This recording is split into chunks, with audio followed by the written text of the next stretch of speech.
On to pick number 2 in the NFL draft. It is the New York Giants. Now, I honestly don't know what the Giants are going to do. I don't.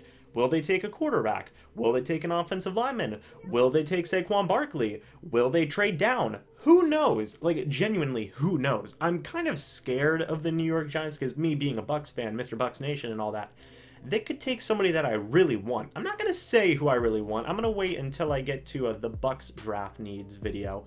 But I'm scared that they could take a couple guys that I really want. So let's go ahead and look at all the needs for them. So let's take a look at the most important one and probably the most interesting need for them is quarterback. Now, you have Eli Manning there, and I like Eli Manning. I've always been a pretty big fan of Eli Manning, but you got to admit that his time is coming. He's probably getting to the end of his career soon. He hasn't been he's been good, but he hasn't been like as, you know, the age is showing, I guess you could say. He's slowing down a little bit. So is now the time to draft his potential replacement because you have pick number 2 in the draft? And if Cleveland takes a quarterback at number 1, what do the Giants do at number 2? Well, they'll have some options. Let's say Sam Darnold is picked number 1 in the draft, like a lot of people are projecting him to be. After that, you still have Baker Mayfield, Josh Rosen, Josh Allen, Lamar Jackson, and if you want to hold off because you still think Eli can go a couple of years, you have Mason Rudolph in the next couple of rounds. Me personally, I like Baker Mayfield a lot. I still think Sam Darnold is the top option at the quarterback position, but I really like Baker Mayfield a lot. I like him probably the second best quarterback prospect right now. He is a little undersized, but I feel what he lacks in being undersized, he makes up for his pure raw leadership and quarterback talent. So I'm a big Baker Mayfield fan.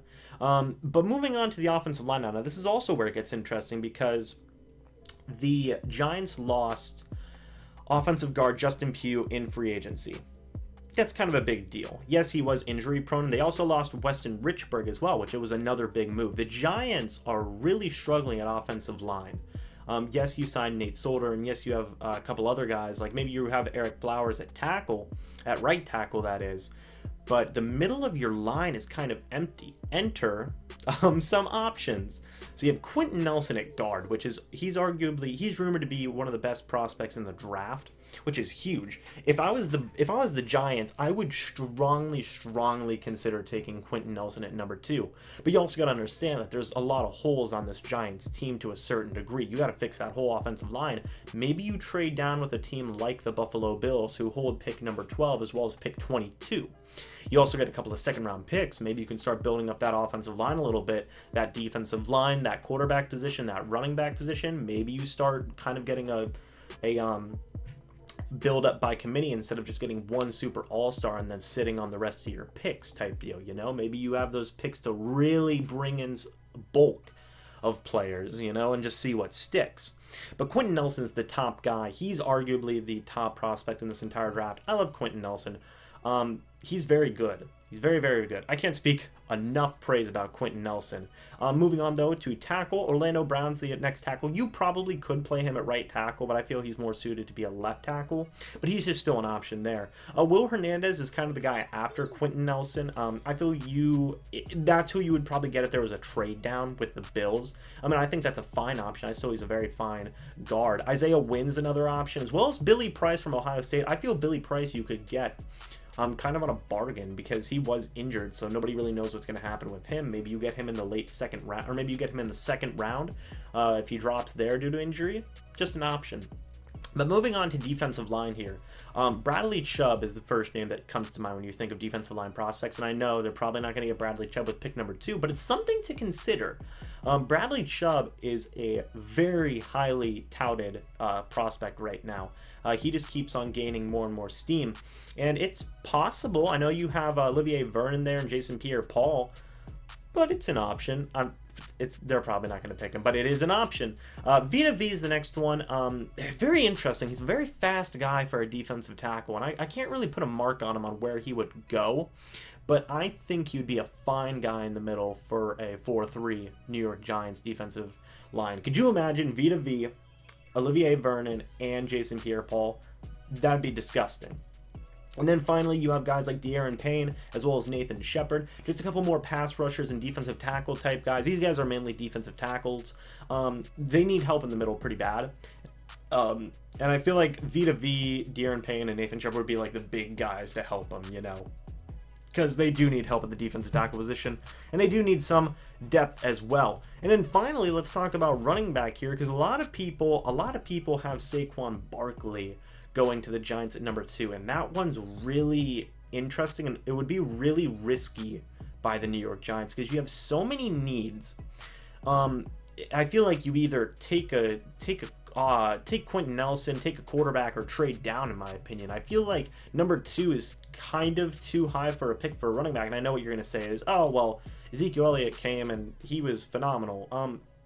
I know, but that was with the Dallas Cowboys. When you think of a team like the Giants, who have a handful of needs, let's be honest, at a couple positions, you know, the interior offensive line and the interior defensive line is a huge need for them, as well as we don't know what's going to happen with Eli Manning and how long he's going to be able to play for. You might only have one chance to get a real game changer at quarterback or on the offensive line. So, do you risk getting Saquon Barkley? Maybe.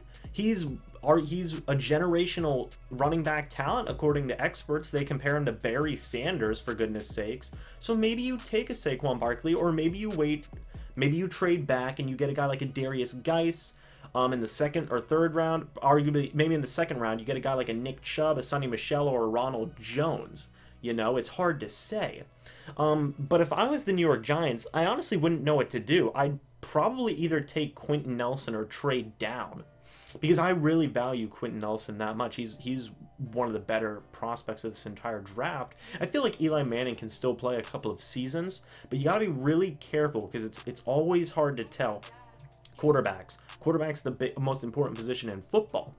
So, do you really risk letting an all-star prospect like a Baker Mayfield or like a Josh Rosen or like a Josh Allen go away? I don't know what I don't know, Giants fans, if you're watching this, I don't know what your opinions are on these quarterback prospects, but it's probably something that the Giants GM is really struggling with. You know, do I take a quarterback? Do I trade down? Can I trust Eli Manning? You know, there's a lot of questions for this Giants team, and maybe their best option is to just trade down, accumulate some picks, and build with bulk like what the Cleveland Browns have been doing. Just a thought. But Giants fans, let me know down in the comments section below what you think the Giants should do in the NFL draft, and what you think their needs are. Did I get the correct needs? Do you think they have more needs? Do you think they have less needs than what I was leading on about? Let me know in the comment section below. And if you're new, go ahead and subscribe and like the video. We're on the road to 1,000 subscribers. I can't thank you guys enough, and we are just slowly getting there. We're slowly chugging away. But yeah, guys, thank you so much for watching, and I will see you guys in the next video when we look at, or the next couple of videos when we look at the New York Jets as well as the Denver Broncos. A couple of interesting teams there. So yeah, hope you guys all enjoyed this video, and as always, I will see you in the next one. But until then, goodbye for now, guys. See ya.